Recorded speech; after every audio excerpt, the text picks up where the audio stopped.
Welcome to BlackUSA.news morning show. I'm your host, William Honolulu Jr. Join us as we explore the news and opinions that impact our community. We break down how the major stories have a very personal, local, and racial impact.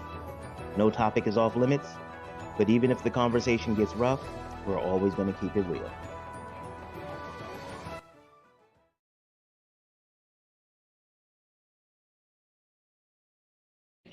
Gentlemen, boys and girls, all my people out in internet land, greetings and salutations. I am William Honolulu Jr., and I have the privilege of serving as the host of the Black USA News morning show. And today, we have an opportunity to talk to an entrepreneur, to a person who, people talk about buying the block.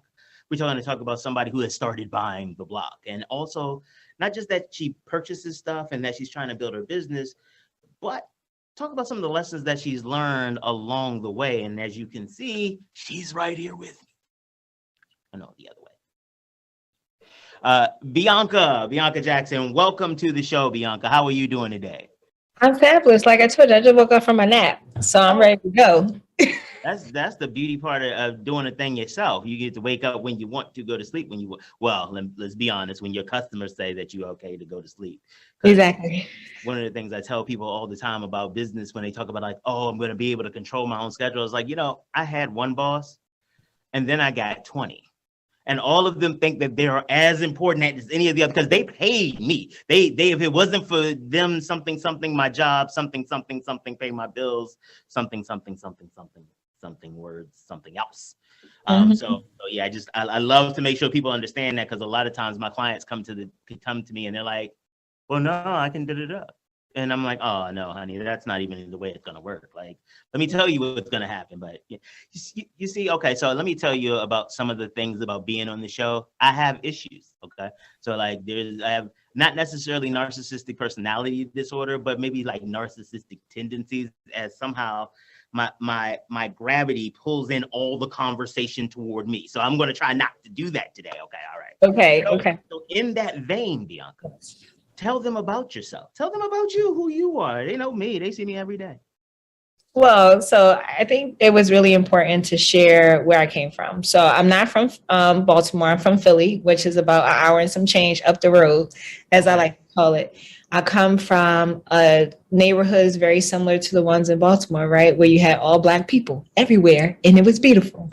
And so, and that was many, many years ago. And so I like to tell people I love Baltimore because it's Philly 15 years ago, like before all the gentrification. And so for me, it's like nostalgia.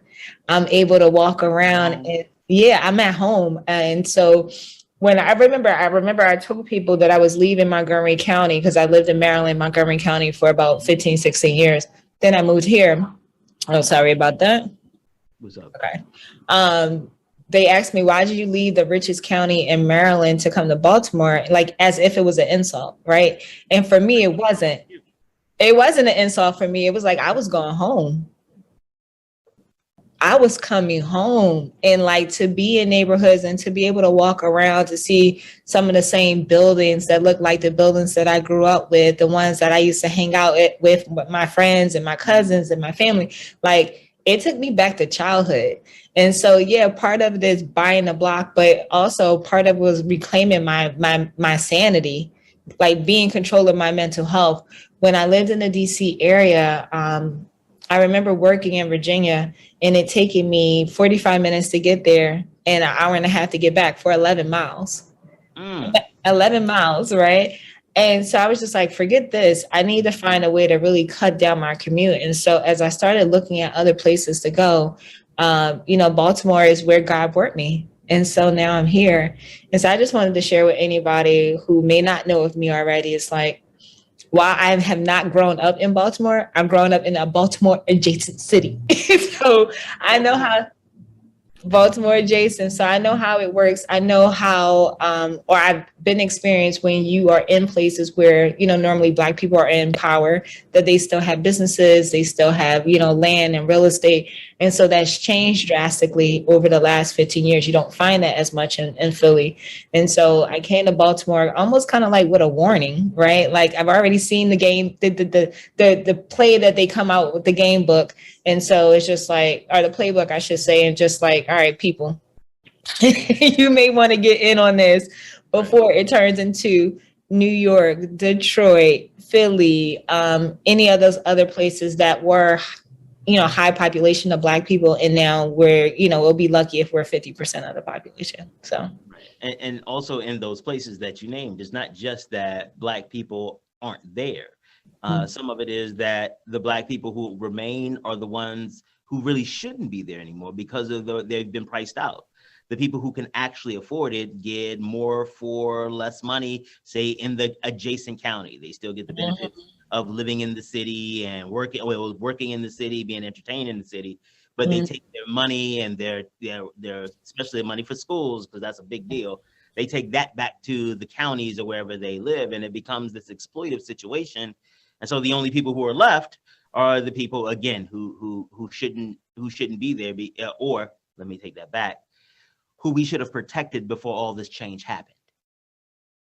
And that's the big word, protected, right? So I think protection also comes with education and access to resources, right? And so when you have somebody kind of sound an alarm, like, hey, I'm not from here, but I'm telling you what they about to do, like, hopefully is enough warning to, inspire people like, okay, like if I come here and I'm doing really great work in the community, like I'm not trying to exploit anybody. Like I'm really like I'm putting my resources into a new community that I'm not from.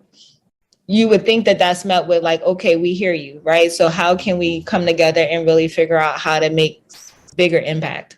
And so that's what I came to Baltimore to do.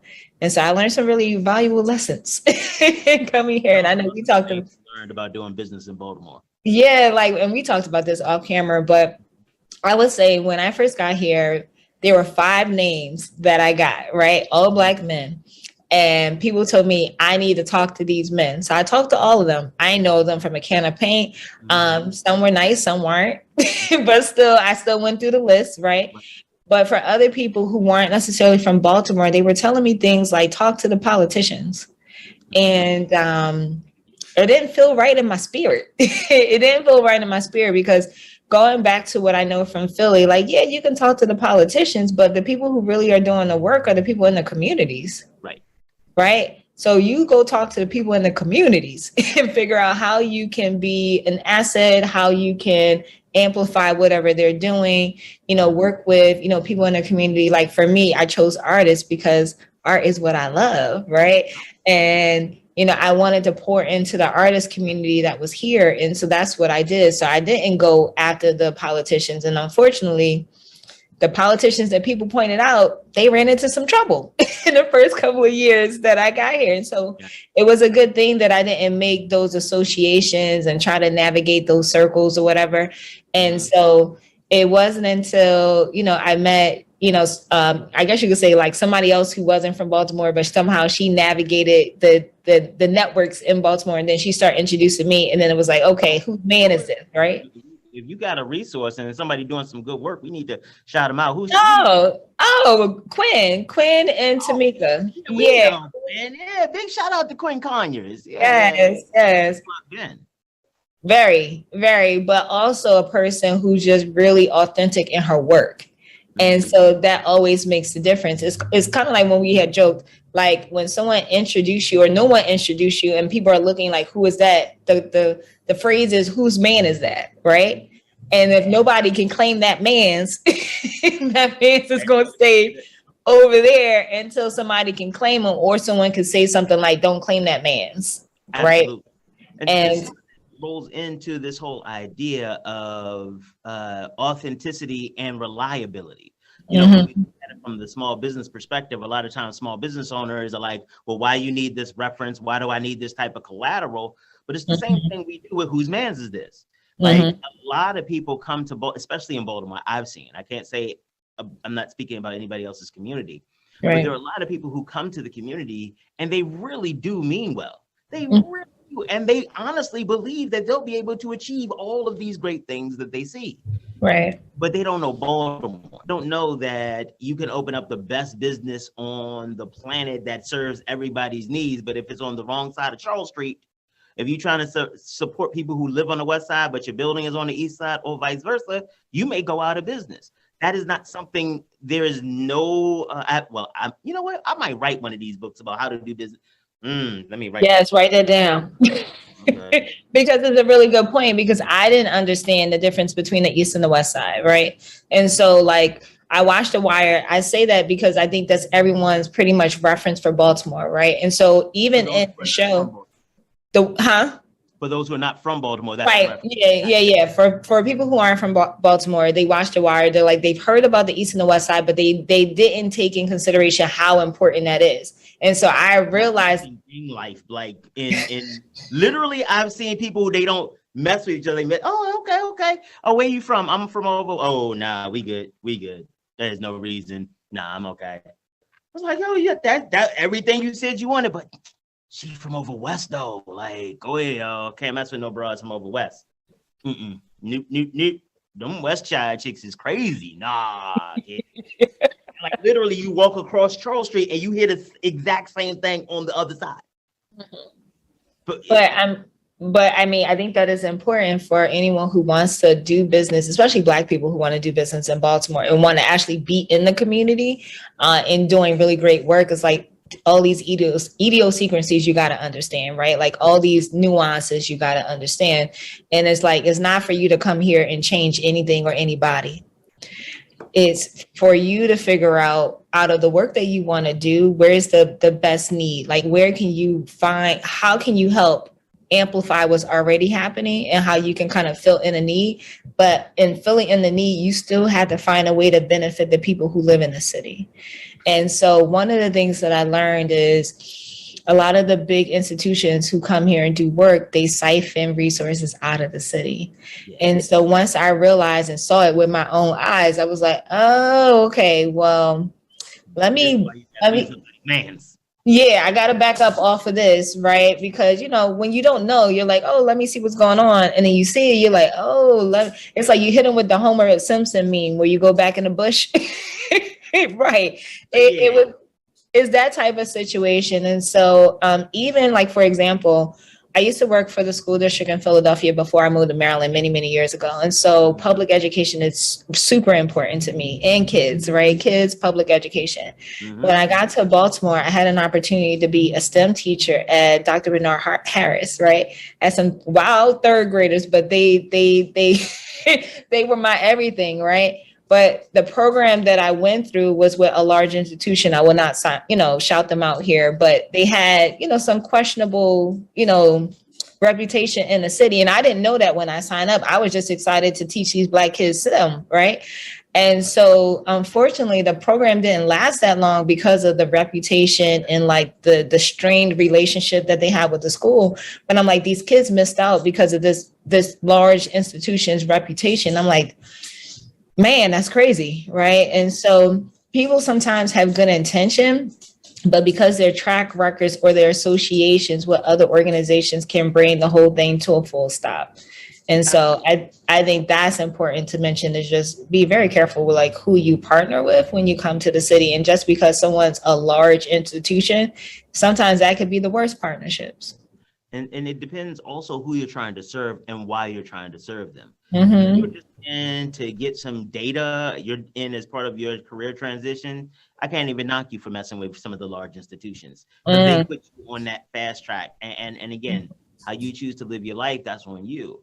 But if you really want to talk about changing and having significant impacts on communities, there are people at those institutions, but you got to know who mans it is, because they all wear the same lab coats. They all got the same IDs. They all, first name is doctor, last name is all PhD. It's like they're all in the same family. Mm-hmm. But just like a family, just because your last name ain't Honolulu, you may not be cut like me. So as you are starting to work with people in these large institutions, like for example, big shout out to Dr. Phil Leaf over at Hopkins. I remember I used to work with this organization called the Fraternal Order of Ex-Offenders. Brother Ellsworth Johnson Bay was the president, founder, and CEO. And Phil Leaf, he's a researcher over, I think, at the School of Public Health, or this, I think it's the School of Public Health or Criminal Justice or something like that. And he was coming into the community, one of these community meetings, and he's there and is looking very professorally, and he's like, we want to do this study and the data, so this data can help us understand more on this. And Brother Bay got up and said, "White man, get out of my neighborhood experimenting on us." Oh, wow. That what you did right there, all of that. Oh, okay, all right, this is what we're doing here. Okay, yes, but I guess we're here now. I guess that's what this meeting is now. Okay. I mean, like, how do you come back from that? But you know what? You know how he came back from it? He's like, "Yep, I'm a white guy, and I'm trying to do the best. I would like to work with you." Okay, so that's cool. But honestly, we've been in the game long enough. We hear that all the time. Actually work with us. And what's more, and this is one of the reasons I give him shout outs. I haven't actually talked to him in about 5-6 years, but one of the reasons I give him a shout out, because he kept working with the community when the money was funny. So like he found resources to continue the work when there was a break in funding of a grant that the community project that he had been working on with the community. And again, some of it was self-interest because it kept his research going and stuff like that. But it would have been easier, real talk, for him to start again. Just to find another organization, and honestly, probably better quality data, because now you have a comparison group. But instead of pushing it that far, instead of just digging in that way, he found a way to keep that program going. And so again, whose man's is that? We not boys, but I claim Phil Leaf a little bit, you know what I mean? You gotta still check him out for you, but I know him, I know. And that's the other thing in the community, people don't understand. There's levels of how much is my man's you are. Yeah. There's something like Keisha Wallace, Nicolette Lewis Saint, Dr. Nicolette Lewis Saint.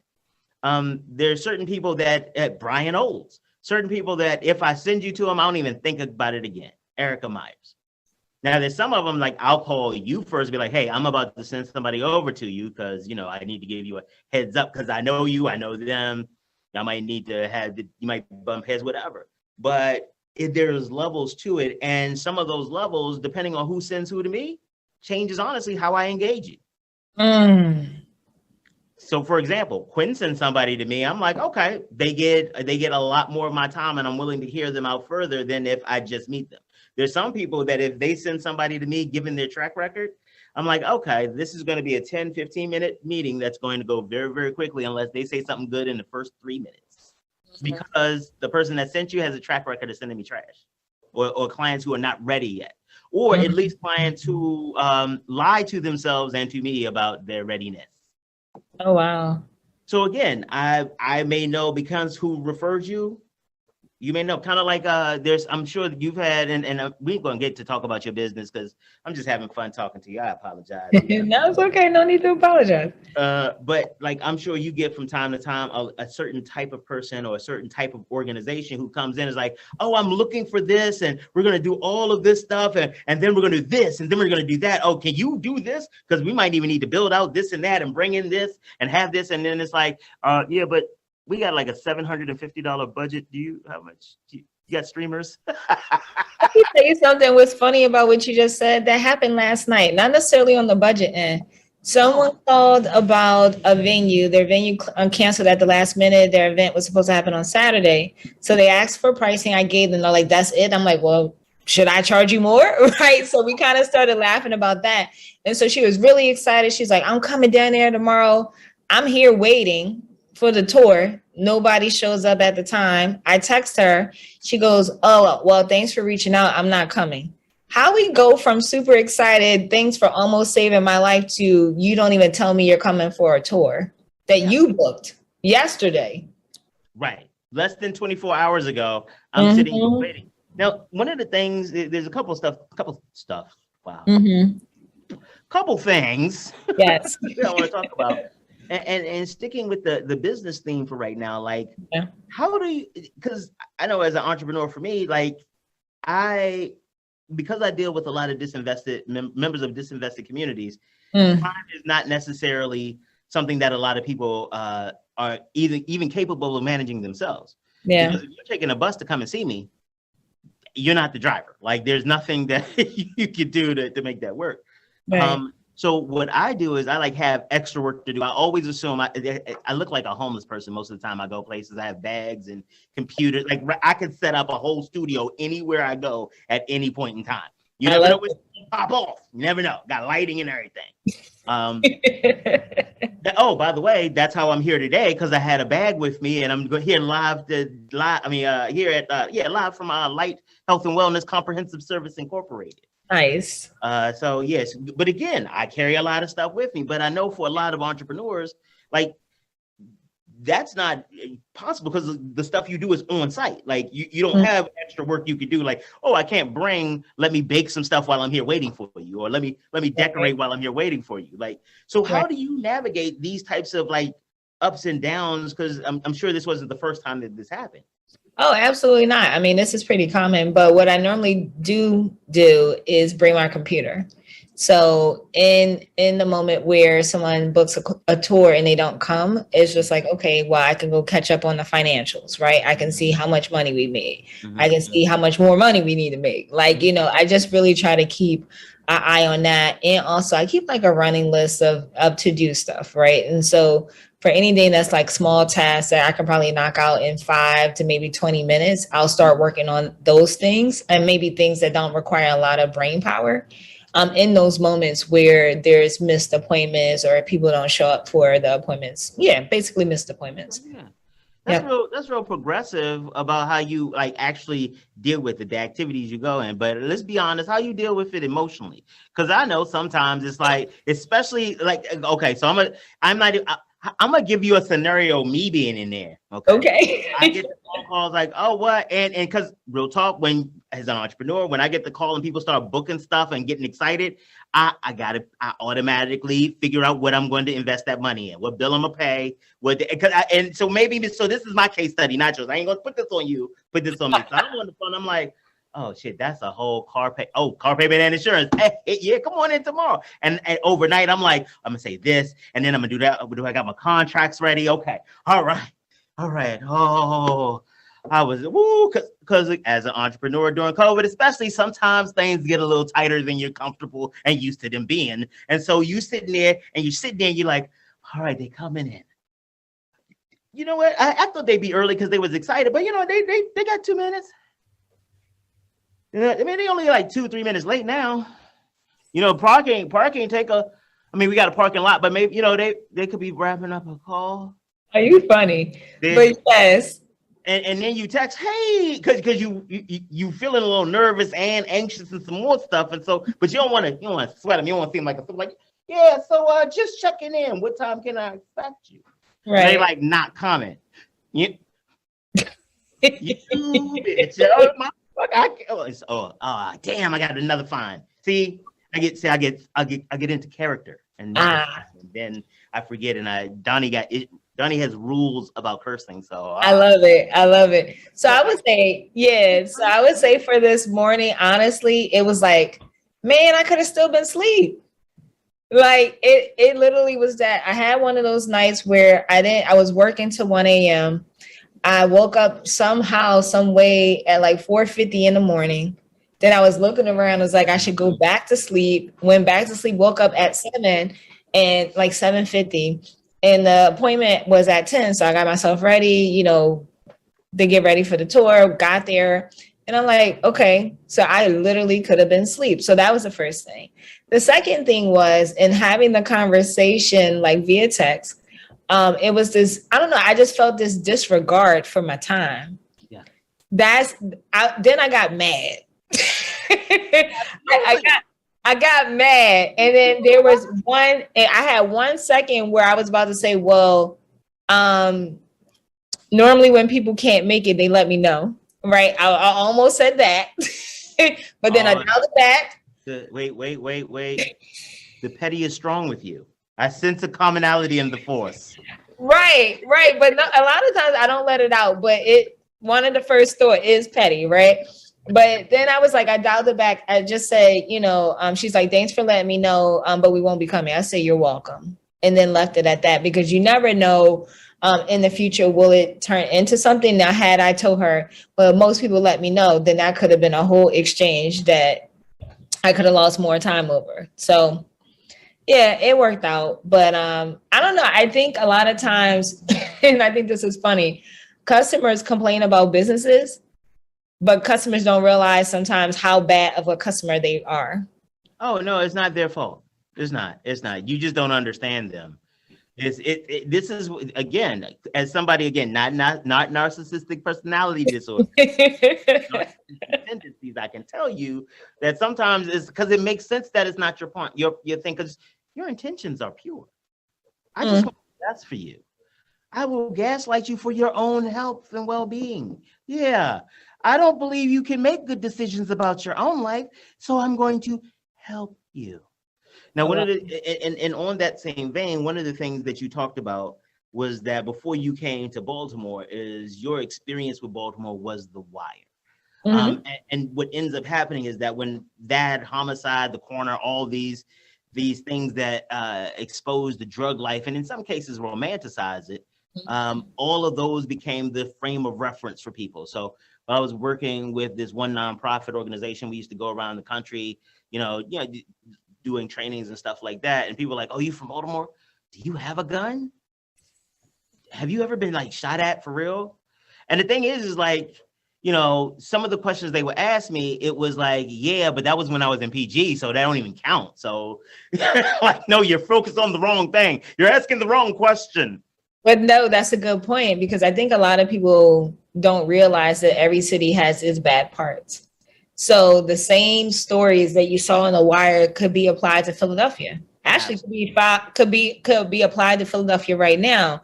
I want to say last year they were dealing with unprecedented homicide rates. Like, it was just ridiculous, right? And on top of that, watch this. On top of that, y'all part of Pennsylvania, and y'all got a lot of QAnon there. Okay, that's so we might got like racism, but everybody got some of that. We got some ignorance and bad, but y'all got QAnon. Like, when QAnon is like real whole, like they control counties. Like, we got Republicans that control counties. Y'all got like QAnon counties. So we're not the same. I'm sorry. I gotta. Now, Philly is one of my favorite cities outside of Baltimore on the planet. Like, internationally, like one time I had a choice of a couple of places to go internationally, and I was like, I want to go to Philly. They're like, you don't even got to get on a plane for that. But can we though? And I took a plane from Baltimore to Philly. Like, it took longer, felt, to get to like cruising altitude than it took to get down. But I took a plane. I felt like a boss. I was like, yeah, that's what happens when you take a plane to Philly, dog. I used to take a megabus, baby. I'm loving this. So wait, so how long was the flight from Baltimore to Philly? From takeoff to landing, less than 45 minutes. It should have been less than that, because driving is about an hour and a half, maybe two. Remember, because think about when you're not just driving up 95, because you got to circle around some shit, and you got to go to the airport, and then you got to land. And all. When I tell you, like, pulling away from the gate to pulling into the other gate, 45 minutes. Not even like just flying time, but like pulling in to pulling in. Got it. Okay. Yeah, the flight time was probably like 20 minutes, if that. Yeah, like, and I think some of it was, and like I said, it felt like we spent more time getting up and down than we actually spent flying. Yeah. And you know what? I appreciate getting up there slowly and down slowly. Like, you know what? Go ahead and do that. Don't rush on my account. Yes. So funny. So what have you learned about the differences between what you saw on The Wire and what you thought you would find in Baltimore and what you actually found when you got here? Well, I would say this. The Wire didn't scare me, because I grew up in North Philly. Like, so the stories that you guys had in The Wire, or the show had in The Wire, I should say, were very similar to stories or just experiences that I already knew of since I was a kid, right? So this was like, again, adjacent city. Like, there was nothing new about it for me. Okay. So there was no fear. I just know that every time that I talked about Baltimore, that was the first reference that people mentioned. Oh, is it like The Wire? Are you afraid? Do you lock your car at night? Do you like just crazy? Hey, yo, you lock your car at night? Like, where you live, in the woods by yourself? Like, bears don't have thumbs, so I guess you're okay. Like, what the hell are we talking about? I mean, like, people ask the craziest things. And so, like, for me, like, it had no effect on me. I just knew that, unfortunately, The Wire left the city with a black eye, from a marketing perspective, right? Mm-hmm. And so there was no fear. I wasn't afraid of coming here. I actually didn't know anything about the neighborhoods. And so how I even got here, my realtor sent me properties on the map, and I just pointed at one. It's like, I want to see that one. And the only thing that I knew was it was by water, and that's where I wanted to go. Generally in real estate, if you don't know nothing about real estate, if you have an opportunity to buy a building by water, go buy that. And so I knew that. And so I did, and I got like a really great deal. And so, I would say it's kind of downtownish for most people who don't live here, right? It's so funny because when I talk to people about Baltimore, where Brickrose is, they're like, oh, it's like Fells Point, Canton. It's like, we don't really call it Canton. It was called something else back in the day. And I'm like, okay. Oh, yeah. I get it. They did the same thing with DC, where North Massachusetts Avenue became Noma. But in order to sell something, you got to give it a brand new name, right? And so I'm just saying. So the same thing in Philly. In DC, and I was there for first 14 years of my life, and I got issues with how it is. Oh, I have issues too. That's why I had to leave. But even in North Philly, right? So where I grew up, we knew like the name back in the day was like Brewery Town, right? So this is where a lot of the German immigrants moved into. I would say probably anywhere from the early 1900s to maybe about the 60s. Around the 60s, Black people moved into that neighborhood, and the last German family moved out like in the late 80s. Like the father died and the mother was there, and her family came and was like, oh, you got to move because there's nothing but Black people around you, right? Yeah, this moms, Yeah. And so over the last, I would say 20 years of gentrification of my neighborhood where my mom still lives, they brought back the name. So they refer to it as Brewery Town, not North Philly, to make people comfortable living there. And it has been successful. So on the main Ave where I grew up, there's all these shops now that didn't exist before. You got, dog shops, cafe shops, CrossFit, artisanal sandwiches. And so when I came to Baltimore, I was like, look, I already saw the game plan, right? This is what's going to happen. They're going to get y'all to move to the suburbs, to the county, as they call it here, right? Out the county, because now it's not just the county, it's out the county. Out the county. Don't get you to move out the county. Give up your real estate in the city. Have the prices drop really low. People are going to come in and buy them. And then if you ever decide that you want to come back to the city, it's going to be too high for you to afford it. Yeah, and the thing is that a lot of that plan is contingent on individuals not under their life circumstances are squeezing them so much because of the lack of resources in regular other parts of life. Mm-hmm. Where I was reading something recently that the average Black net worth is like $17,000 or something like that, and the average white net worth is like $170,000, or like white household net worth versus Black household net worth, like in an order of $150,000, over $150,000 difference in net worth. Mm-hmm. That also means that there are certain things that you don't get an opportunity to do when you have a lower net worth. You don't get an opportunity to think about stuff. It's okay. So even with that though, I want to say there's some studies out that say as early as I think it's either 2037 or 2047 that network for Black families will hit zero. Yeah, no, I've seen. I didn't know how far along it was, but I have seen they made reference to it. I haven't read the study, so I can't speak to it. But I have heard that is there's a study that study does say that. Yeah. And so that's one of the reasons why, we kind of, I wouldn't say pivot, but added, for the business beyond just live events, but events in the metaverse, like really exposing people to technology so that I feel, me personally, Bianca, feel like one of our best efforts for mass generational wealth transfer is through technology for Black people. And so I really, through Brickrose, my goal is to help as many Black people understand, like, one, what is this technology, and then how can I use it to make money? So okay, so how are you integrating the real life Brickrose? Well, you know what, let's take a step back. Okay. Tell them what Brickrose Exchange is. Tell them how to get there. How long we been here talking? I ain't even talk about the address or nothing. Yeah, so She seemed like a really nice lady, and I enjoyed the conversation. But like, what'd she do again? okay. So Brickrose, I like to describe it as a collaborative meeting space, right? So we engage the community audiences live through live events as well as events in the metaverse. What that means is, we're actually physically located at 2216 Boston Street in the Canton neighborhood near Fells Point. So not too far from downtown. And so if you know Captain James, Sip and Bite, we're in that area. So I know a lot of people when I say that, like, oh yeah, I go there all the time. I love it, right? So so we're in that area. So what we're doing with the technology is, one, showing people how they can have events in virtual spaces. And so there's a lot of people who still don't want to go outside because they think everybody nasty. And so they're right. In the bathroom recently, somebody left out of a stall from beside me, and they walked out without washing their hands. Just filthy McNasty.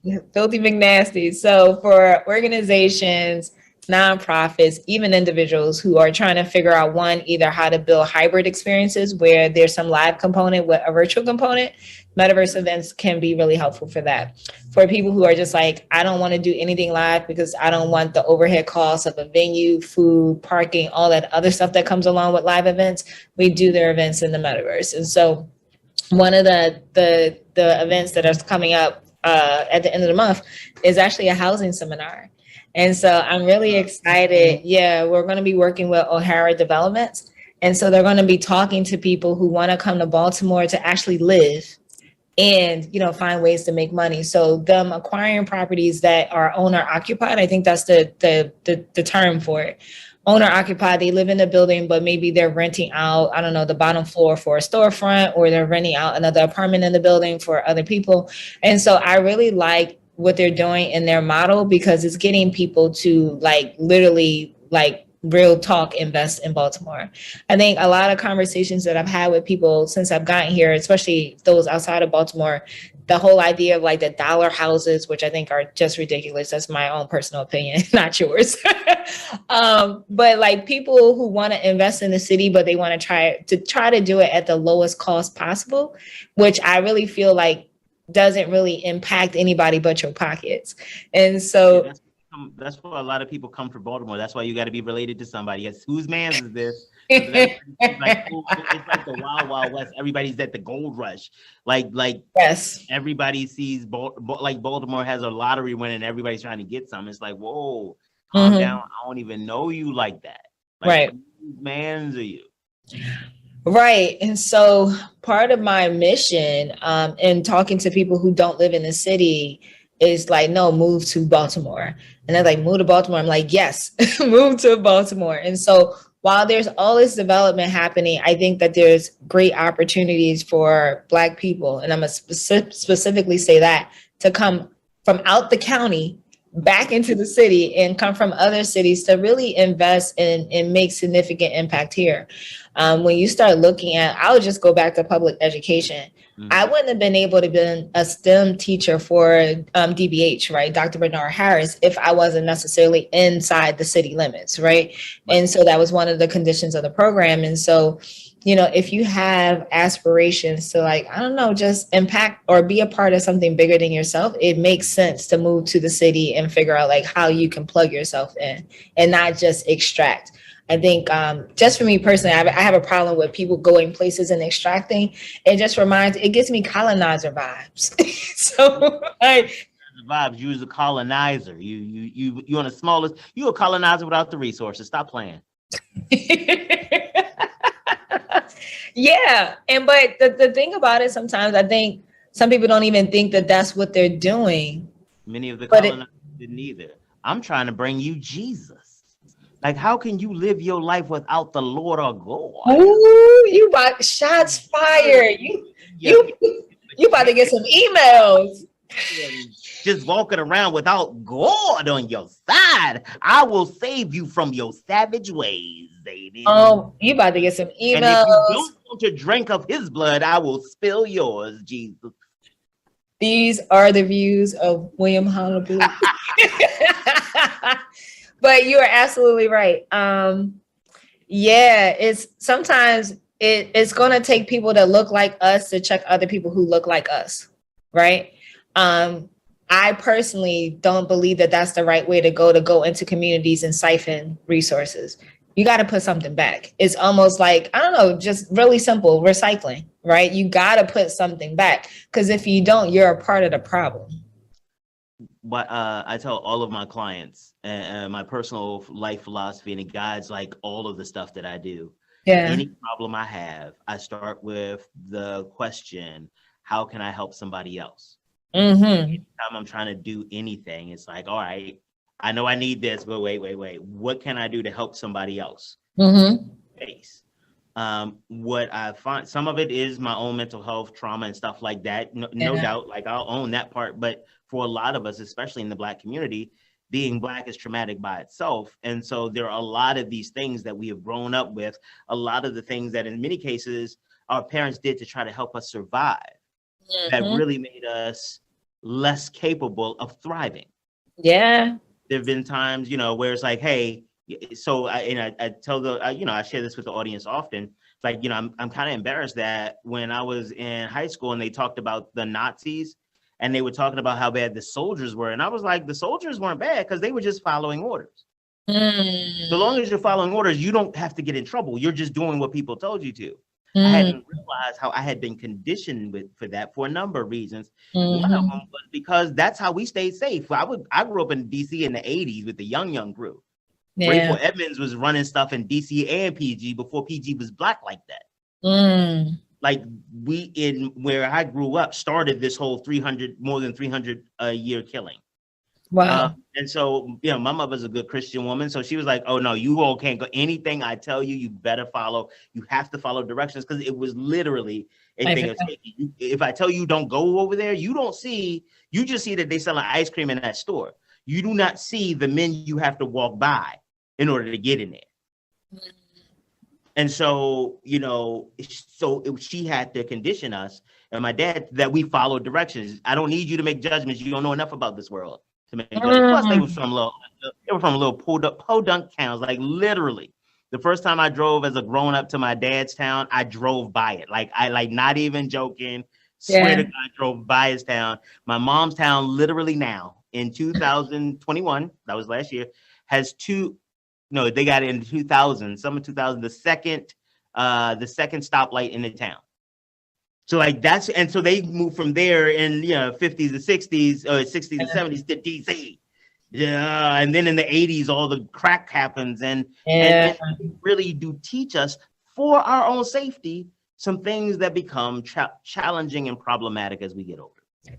You know what? I'm over here like lighting up, and I was like, should I share this? Should I not share? I'm going to share it because this is the type of conversation we have now. It was actually just in my spirit this week how my parents and like my grandparents kind of taught us, don't mess with white people, right? Don't mess with white people because we don't want you to get hurt. We don't want you to nothing, right?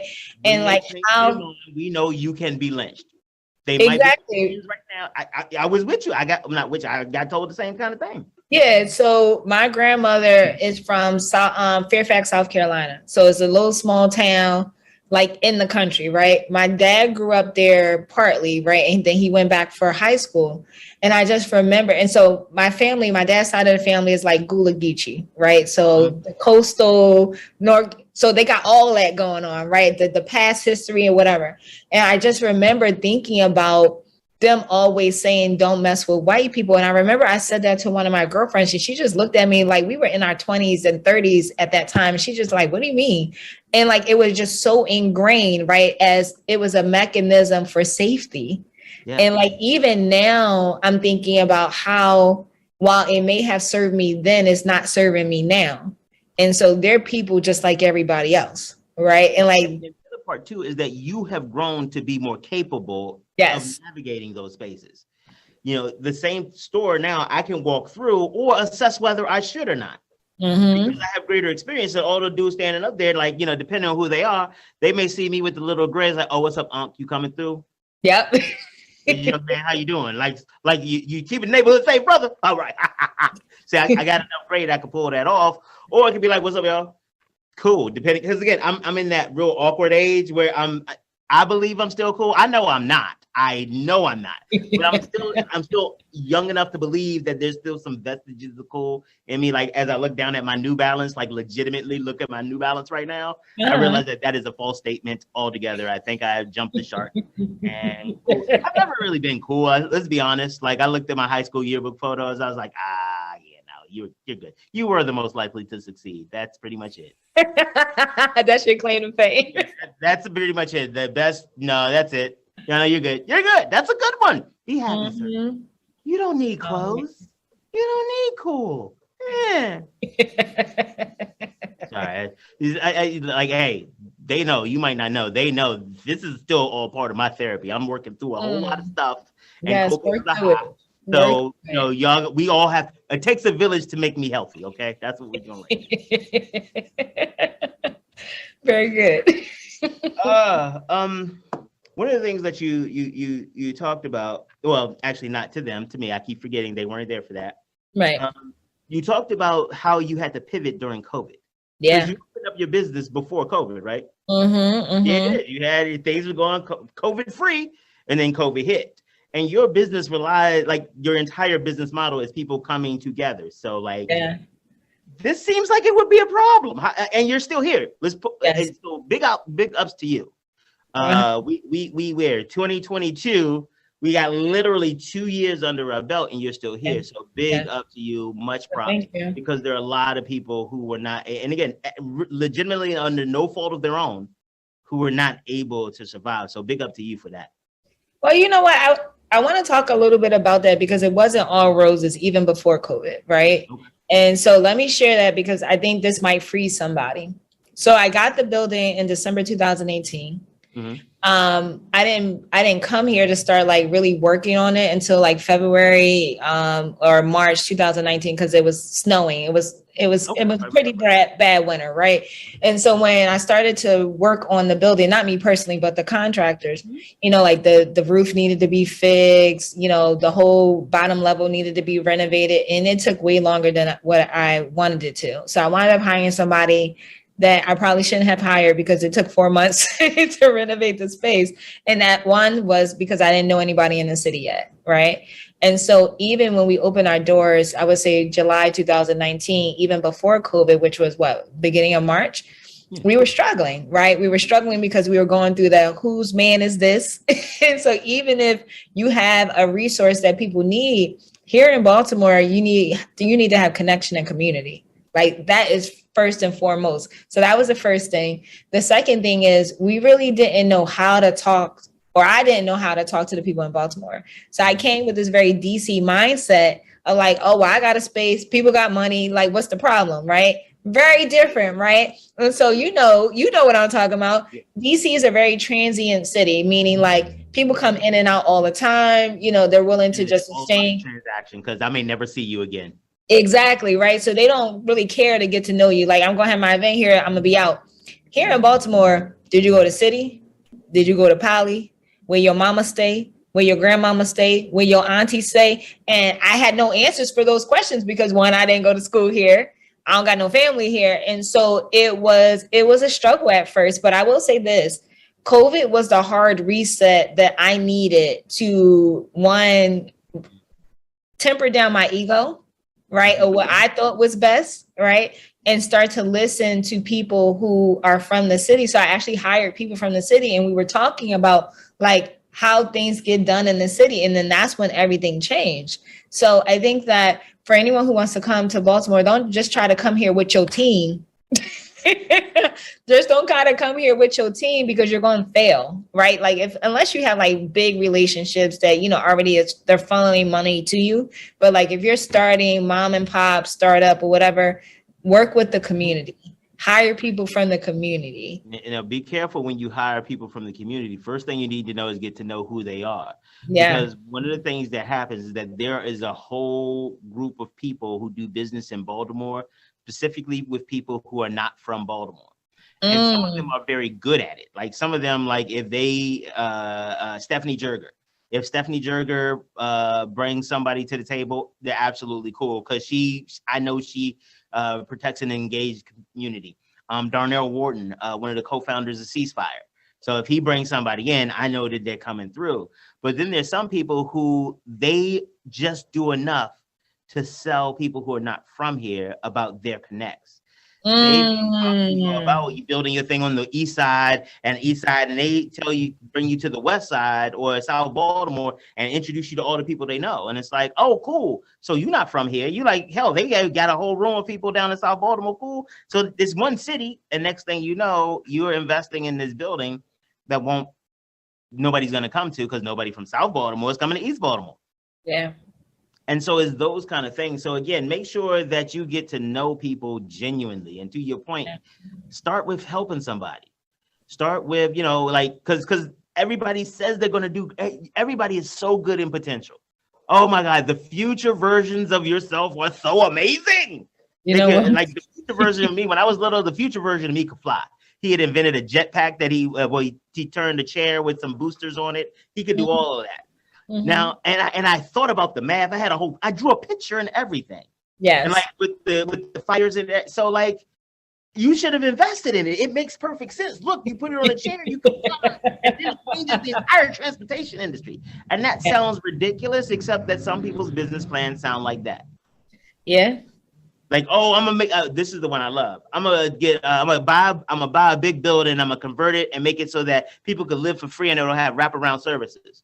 Because you are the first person in the world who has ever thought about that.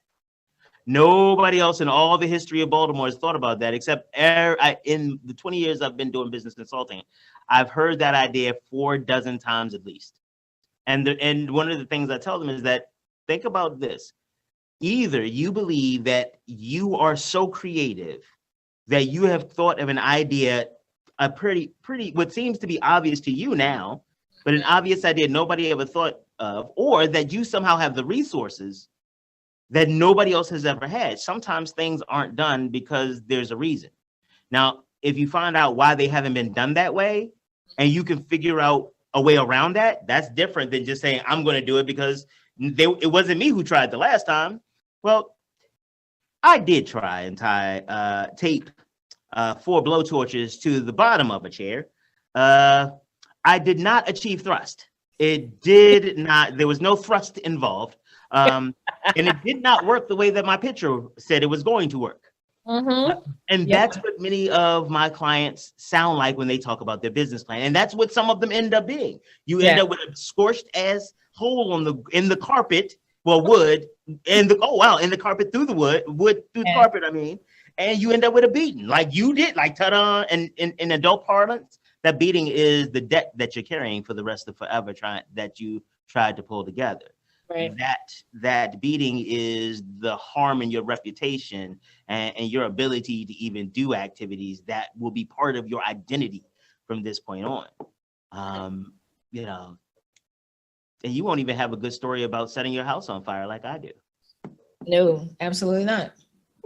Absolutely not. You know what? I'm gonna send my mother an edible arrangement. I just thought about that. Like, damn, yo, you know what? She the goat. I gotta give it to her. Wait. So this is a real thing. Like, you really put a hole in the floor through the carpet and scorch the wood. I'm surprised you are still living. Me too. This tells you how durable I am. Oh, I'm built I'm built for tough. Yeah, and I have proven I got literally scars to prove it, y'all. Don't get it twisted. I'm not always wearing a button-down shirt. Yeah. So as you were talking, I was thinking about something, and I'm not sure where to connect this to, but I wanted to just shout out the first organization that actually gave us a grant, and it was a local organization here in Baltimore. So collectively. So shout out to James. Big up Jamie. Woo. Yeah, Jamie's a good friend of the show and to the channel. We love Jamie and the work he's doing at Collectively. Yeah, absolutely. We're gonna shout out Jamie. Yeah. And so like that happened in the middle of COVID, and it, someone told me to apply, and I did, and it was like, hey, you got it. And I was like, thank you. Thank you. But it just says something like, when your first piece of capital that's non-dilutive, right? So for, for those people who don't know, non-dilutive, it basically no one's getting any ownership of your company, right? Where someone just looks at the work that you're doing and say, you know what, we want to fund what you're doing. I'm just really happy and thankful that it was a local organization in the city. So it just, validated to me. It's like, all right, so what we're doing, people are noticing. And so that's a good thing. Yeah. Absolutely. And that's a wonderful thing. I just looked around. I was like, oh, we, because I got to make sure we say it, because I have show notes, because I get excited when I talk to people that I know, so I have to remember. So one of the show notes is make sure you give her an opportunity to sell something. That's what every note is like. Before it's over, make sure you. And I looked at the time and I was like, oh, we got to give her time to sell something. So tell these people how they can give you some money. Yeah, absolutely. Go ahead, tell them that. Yeah, so two ways, right? So right now, like I said, we're doing live events, but for those of you who don't want to do live events and you want to like do some type of hybrid or even event in the metaverse. And so think about anything that you could do on Zoom, AirMeet, or Hopin, you can do in the metaverse. So, don't get like, it's not that complicated. It's real simple.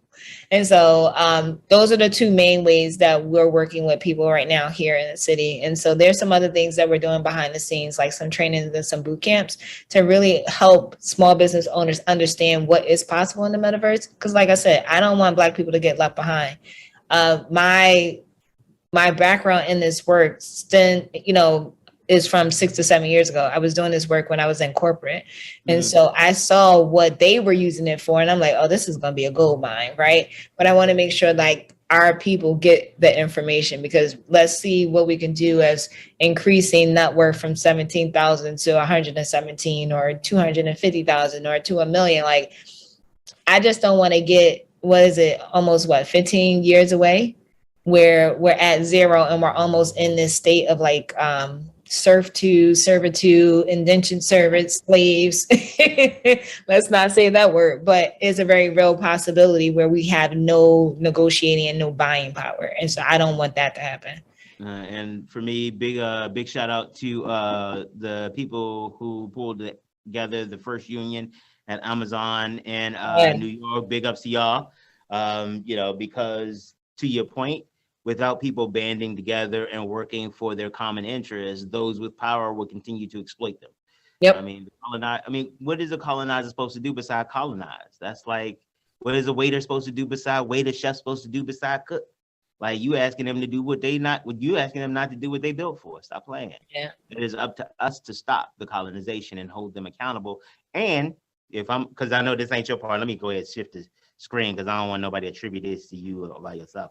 If we're going to talk about it, one of the ways that you address it is you take the stuff that was taken. If I break into somebody's house, I take their TV and I give it to my son for his birthday. He doesn't get to keep it. But somehow United States, well, okay, sure, all right, whatever. All right, so, Bianca, did you tell them how they can get in contact with you and stuff like that? Emails, telephone numbers? No. So our number here at Brickrose is 667-210-2138. So that's the phone number. The general email address is info@brickroseexchange.org. So think brick on a wall, rose like a flower, exchange.org. And those are the best ways. Sometimes people find us through Facebook. Sometimes they find us through Instagram and send us messages there. But if you can use the website, that would be even better. We should probably have pull together some small business owners and really help our community understand like how to better help small businesses, because I don't think a lot of people understand the value. Until I started doing marketing, I didn't understand the value of just liking. I was like, that's not didn't even matter. But for a lot of small businesses, that like and subscribe really makes a difference sometimes in making money and not. Real talk. So it does. I mean, the algorithms have you all messed up. Like, if no one's liking your stuff, then it starts to throttle it, right? Like, it stops showing to less and less and less and less people. And so even if you don't have a need for that service, just like it because they're a small business. Yep. Let's see what else. I think that's about it I got from you. So you coming back though, right? This is not going to be like a idea. Okay. Yeah, I'm talking to you. Like, oh yeah, I did that already. I don't have to do it. You can't see me on the same show twice. Oh. Just want to make sure we was beyond that. I didn't want to. We are. I had a good time. And now I got it on tape too, so you can't even take it back now. I mean, granted, Trump. Well, never mind. Separate. That's another story. We not him. I got too many shows just bottled up and pent up in me. Pent up in me. That's a lot of shows. That's why I do 5 days a week. You know, need to say a lot of stuff I need to work through. My therapy. Again, this show has saved me a lot of money in COVID. Well, good. Woo! Good. But I know in addition to saving you a lot of money, I know that a lot of people get value out of it. Because I mean, something as simple as having a conversation of how you do business in Baltimore before you get to Baltimore or in your first few months can save people millions of dollars and also can avoid them going out of business. Yeah. Because it's not like a lot of the cities around the United States. It has its own culture, the way it moves, and like you said, a lot of the people who live here have heard it all before. They've met the white saviors. They've met the black saviors. Right. I was going to say black colonizers, but we can go with that too. Yeah, they met them all. But they come just like the English did to the Muslims with the sword in the shape of the cross. Anyway, whatever. You're going to get some emails. Makes my from some religious people. Scratch it a little bit. Yeah. All right. See, we about to get in trouble. Okay. Well, let's not get in trouble. Well, I mean, I spent a lot of time in trouble, so I mean, it's not new. they know what you said. Bianca, you know what? Let me let you go. Are you gonna sit here and keep on talking? We've been trying to go for like 2 minutes or something like that. It's like, yeah, but one more thing before this is how you know our family from the South, where it's like you can never leave. Right. But what's your one more thing though? No, because it was a whole thing. I was going, yeah, you're not slick. Oh, you Southern. Yeah, I know what part of North Carolina your family from. I know that part. You're not slick. All right, ladies and gentlemen, thank you very much for joining us. Bianca of Brickrose Exchange. Woohoo! All right, we will be black tomorrow. The thing moved. I don't know what the hell is happening here. The technology. This is what happened when I try to go on location by myself. I'm gonna be in so much trouble. Horses is not. Oh my God, everything's moving.